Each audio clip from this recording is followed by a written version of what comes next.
ko boo ko waxee mi ngi ci constitution waaye tamit ay dispositions am na itam ci code électoral. Voilà, c'est ça, c'est-à-dire man sama souci mooy comment concilier les deux. Bien sûr. Parce que y a le code électoral parce que aussi li mu wax c'est vrai c'est-à-dire propagande mën nañ bañ a d'accord ci terme bi. Parce que pour man ko am sa programme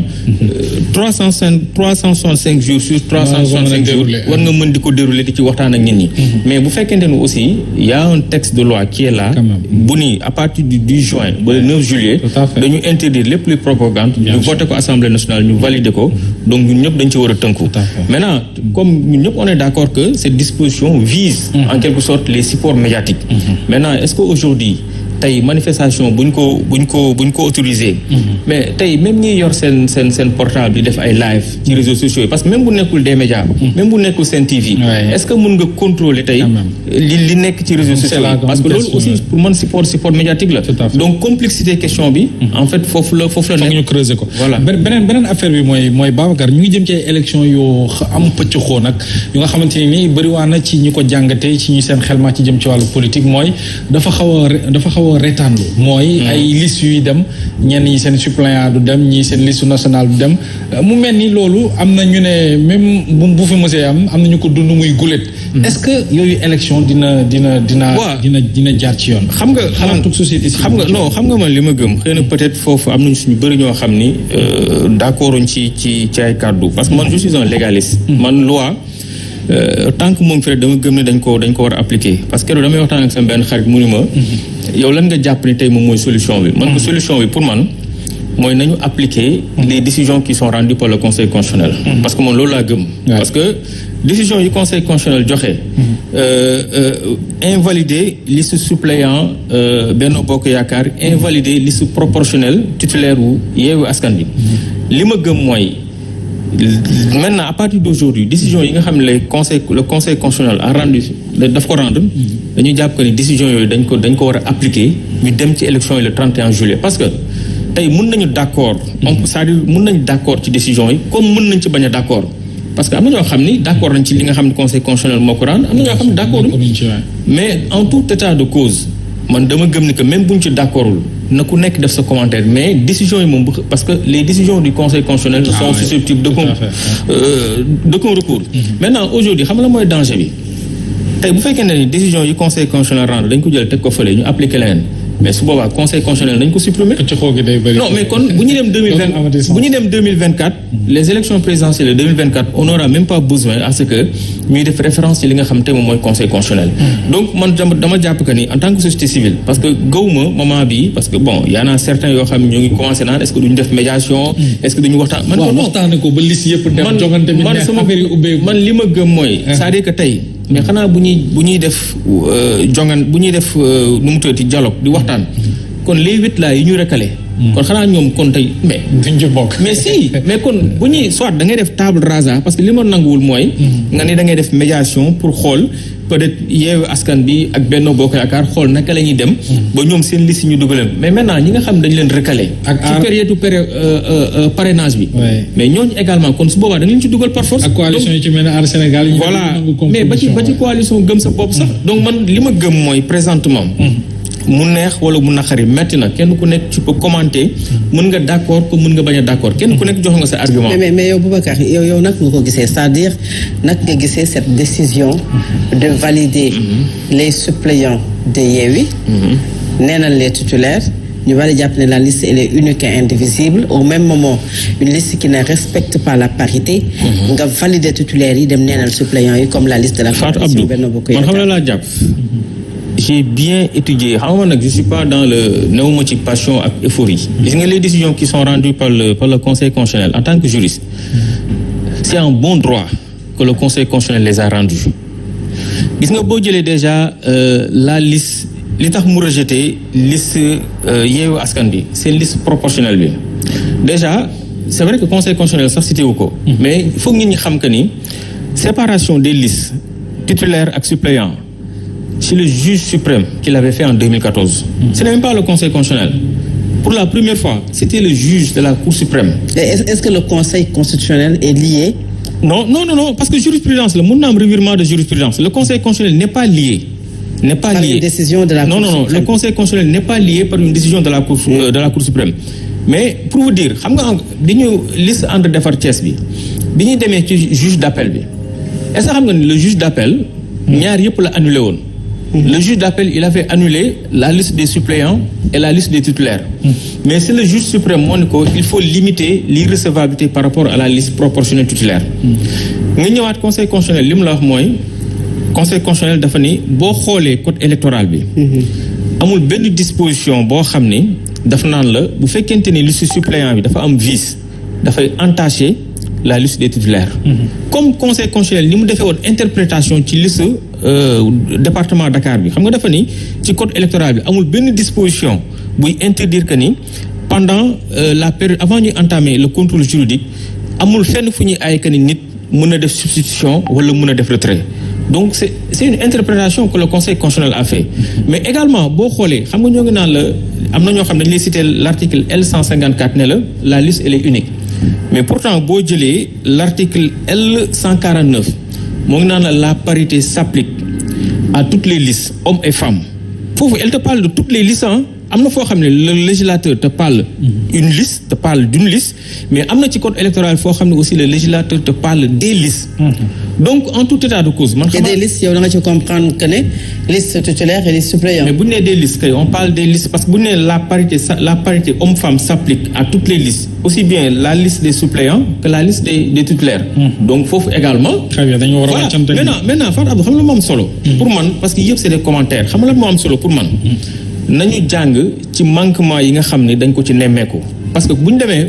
ba conseil constitutionnel di interpréter daan ni man code électoral bi gisuma foo xam ni dañu bind textuellement que ni liste des suppléants bu dee dafa am vice dafay entacher la liste des titulaires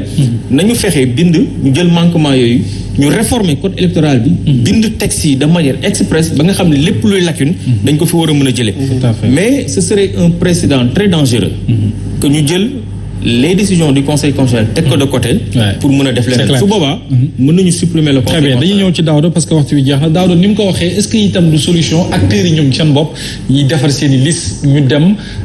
peut-être à l'école de je sais pas ñi nga xam ne seen xel màcc na jëm ci wàllug élection muy expert électoral yi ñu leen di tàggat ci ni ñuy defaree liste bu ñu tollee ci élection maanaam yi ñu war a def du ñu am jafe-jafe yi nga xam te ni moom la ñu am tey parce que yomb na nga ne conseil constitutionnel favorable ma wala maanaam en lieu et place que yow acteur bi mënoo fexe ba defar liste yu baax wala topp processus électoral bi ni mu waree que ngay saa su ne di génn di naqarlu gi ne mel ban jàngat nga am par rapport ak loolu. waaw non je pense que loolu c'est regrettable parce que il faut que acteurs yi aussi concentré aussi li nga xamante ne mooy l'essentiel. c'est-à-dire topp loi bi li mu wax. c'est vrai que booy dem élection que parti que mooy ñaari parti yi nga xamante ne wu ñaari coalition yi nga xamante ne ñoo concerné surtout. muy coalition Yewwi Askan Wi ak coalition Benno Bokk Yaakaar lu si mënte am booy dem élection aussi da ngay préparer wu pas def les choses à la dernière minute loolu quand on peut le regretter te ñoom seen biir yaakaar naa ne war nañ ko mën a nangu ñoom seen bopp parce que tam li ñu gis Sénégal bëriwul réew yi ñu ko gis maanaam toog ba dernière minute minuit jot na ngay kale ay liste ak yu demee noonu loolu quand même c'est pas normal. et puis yooyu dafa mel ni léegi la fi commencé xew de. waaw jamonoy coalition parti yu mag yi parti traditionnel. xam nga loolu lan moo koy amuñu woon jafe-jafe. xam nga loolu lan moo koy indi justement débat public bi ma doon wax sànq moo koy indi c'est-à-dire bëgg a ñëw jël fii jaxase. loolu day indi complication. mais tam benn affaire am na aussi conseil constitutionnel décidé na. mais man li ma d'accordul aussi ñu koy wax souvent mooy. conseil constitutionnel décidé na ñëpp waaf na ñëpp tëdd ki bu kenn wax non xam nga li tax parce que le conseil constitutionnel rendre na décision dañ ko war a commenter dañu war a bàyyi nit ñi ñu wax seen xalaat et nit ñi suñu waxee seen xalaat loolu mooy inspirer aussi le conseil constitutionnel parce que loi mënul nekk ci kaw conseil constitutionnel juge suprême mënul nekk ci kaw juge constitutionnel bi nga xamante ne loolu dafa nekk loo xamante ne lu jaadu mais wax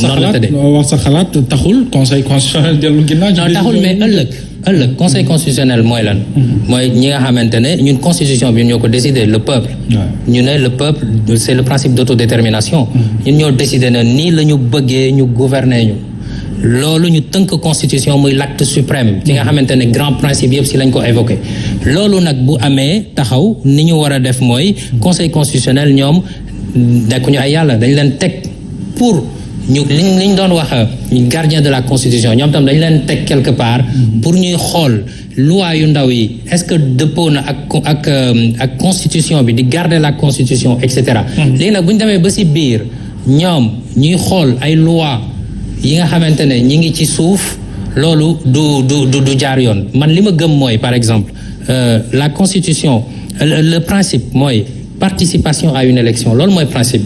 la non participation du principe boo xoolee préambule constitution Sénégal da ngay gis DUDH gis un certain nombre de principes yoo xamante ne day permettre citoyen bi mu manifester mu présenter aux élections et cetera mais boo xoolee loi Sénégal yi dafa mel ne élection yi code électoral bi lu mu wane fu mu toll nii dafa mel ne que dañuy def lépp pour mën a tënk nit ñi tënk leen non loolu du yoon je pense que principe bi mooy participer et donc conseil constitutionnel bu ñu ko interroger aussi ci question yu mel noonu dafa war a xool aussi moom tam naka la war a mën a defee ba principe participation boobu ñu mën ko yombal askan wi ci kaw nag lépp bañ a am trouble à l'ordre public mais bu nekkee nekk nag dañuy bloquer loolu du yoon je ne pense pas que ñu war a mën a teg ay violence wala ay menaces yu demee noonu mais ëllëg conseil constitutionnel war na jàngat parce que peuple bi tam bu ko neexee mu tëggaat beneen constitution loolu aussi mën na nekk donc bu ñu jàppee ne que problème am na code électoral bi bëri na problème donc jàngat bi dañu war débat bi dafa war a continuer ñu jàngat si pour que ëllëg yu mel nii bañ a te am boo xoolee sax débat public pour jeexale foofu li indi loolu mooy on se concentre pas sur les éléments ci ay wax diw def na lii et cetera mais dañu war a wax les questions politiques économique droit nu muy doxee xam nga santé et cetera yooyu noonu yëpp dañ ci war a dugg ñun par exemple man organisation may jiite idée Sénégal am nañ benn bokk na ci li ñu xalaat benn mémorandum wala charte boo xamante ne war nañ ko mën a proposer les différentes coalitions pour lan pour ñu engager wu pour un débat public de qualité mooy maanaam saa ñu toogee di wax ci li soxal askan wi éducation santé et cetera plan Sénégal émergent nu ñu koy càmbaree nu ñu koy critiquer et cetera ñoom bu ñëwee lu ñuy teg loolu dafa war a ñëpp war ko signer pour que askan wi am lu leer man loolu laa gëm tey. balaa ñu tàggatoo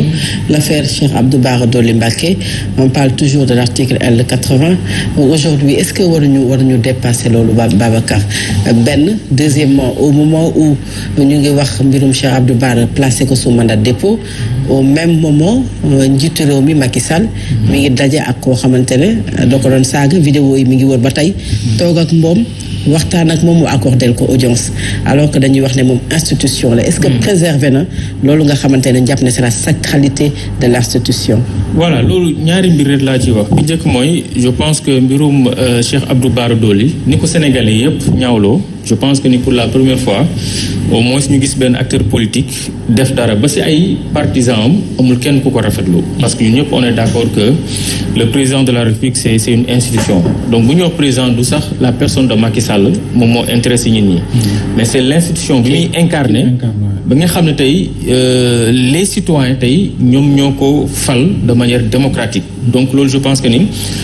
képp kuy citoyen rek da nga ko war a respecter ça moom c'est des principes yoo xam ne ñëpp d'accord moo tax xëy na Cheikh Abdou Bara Dolly bi mu defee loolu bon bi ñu ko tegee loxo amul kenn ku ko condamné amul kenn koo xam ni peut-être rafetlu na ko donc ça a été benn fait boo xam ni nous tous nous l'avons condamné mais également de la même manière que on a vu Ahmed Suzanne Camara je pense que lui également il a tenu des propos yoo xam ni c'est d'une gravité extrême parce que li mu def sax appel à tuer la à travers une autre institution voilà muy Sonko parce que bu taxee parce que Sonko aussi député la institution la donc Assemblée nationale lay incarné c'est une institution donc kooku bu taxawee voilà bu taxawee daal ni Sonko dañ ko war a rey def appel à tuer donc loolu Fatou Abdou je pense que procureur moom également na def rôle am na convoqué ki nga xam te moom mooy Ahmed Suzanne Camara pour mun ko déglu ci mbir mi nañ ko defee ci Cheikh Abdou Bara Dolly je pense que ni noonu lañ ko war a defee ci ki nga xam tey moom mooy Ahmed Suzanne Camara parce que la justice pénale Mohamed elle doit être cohérente parce que justice pénale dafa war a cohérente c'est-à-dire li ngay appliquer kii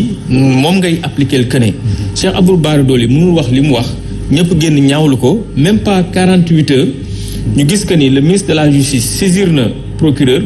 def liggéeyam de l'autre côté am koo xam ni li mu mën def moom it le graaw appel à tuer te boobu ba léegi il est en train de vaquer librement à ses occupations donc loolu je pense que c'est quelque chose à dénoncer beneen bi c'est vrai que man j'étais vraiment gêné bi ma gisee le président mu taxaw ak ki nga xam tey moom mooy Kaliphone. c'est-à-dire li tax mu métti moom mooy le Kaliphone bi muy jël ay insultes. di ko teg ci deru président. ça daf ma metti parce que xam nga tax parce que dama jàpp que ni y a un Sénégalais qui est à l'étranger di insulter sama institution. parce que man je ne vois pas le président je vois l'institution. Tout à fait. sama institution mu di ko saaga di ci jeter le discrédit. di ko wax lu ne. donc su ma gisee kooku même bu fekkee ne sax xëy na président dafa bëgg a def esprit de grandeur. bëgg a wan bon genre esprit de dépassement. mauvaise publicité. voilà mais dama jàpp que ni loolu. en fait du image bu rafet xam nga lu tax. parce que loolu boo sàgganul mën na encourager. ñi nga xam tey moom mooy les insulteurs. parce que les gens ils peuvent se dire que ni maintenant pour jot président ok damay saaga di loolu. def opposition saaga. parce que tout à fait. c'est pas normal c'est-à-dire que et puis saaga yi bu ngeen ko doon dégg façon saaga bu ñaaw bu ne. nit ki daan na ko jël di ko teg ci kaw institution. sénégalaise boobu donc kooku je pense que ni ñi nga xam ne ñooy xelal président. wala ñi nga xam tey ñoo waroon nekk ci protocole bi même bu président. bëggoon recevoir kooku je pense que parce que un conseil loolu lay jëriñ ñi nga xamante ñoo nekk ci entourage am loolu mooy seen liggéey ñuy mën di segg kan le président di recevoir ak kan le président warul recevoir c'est clair mais kooku je pense que ça a été une très mauvaise image quoi. très bien waxtu bi jeex na ñu bàyyi ci rek Daouda mu sànni ci xalaatam par rapport ak ces questions là ban jàngat nga ci am. waaw je pense que c'est et heureusement je le rappelle ku ci mel ne Maodo Malick Mbaye bokk ci biir coalition Benno Bokk Yaakaar moom am na courage génn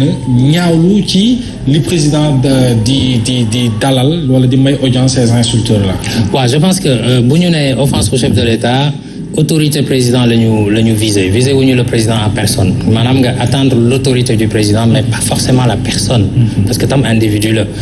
et donc bu nekkee ni que moom tam dañ koy gis muy recevoir ñeneen ñoo xam ne xëy na jaar nañ foofu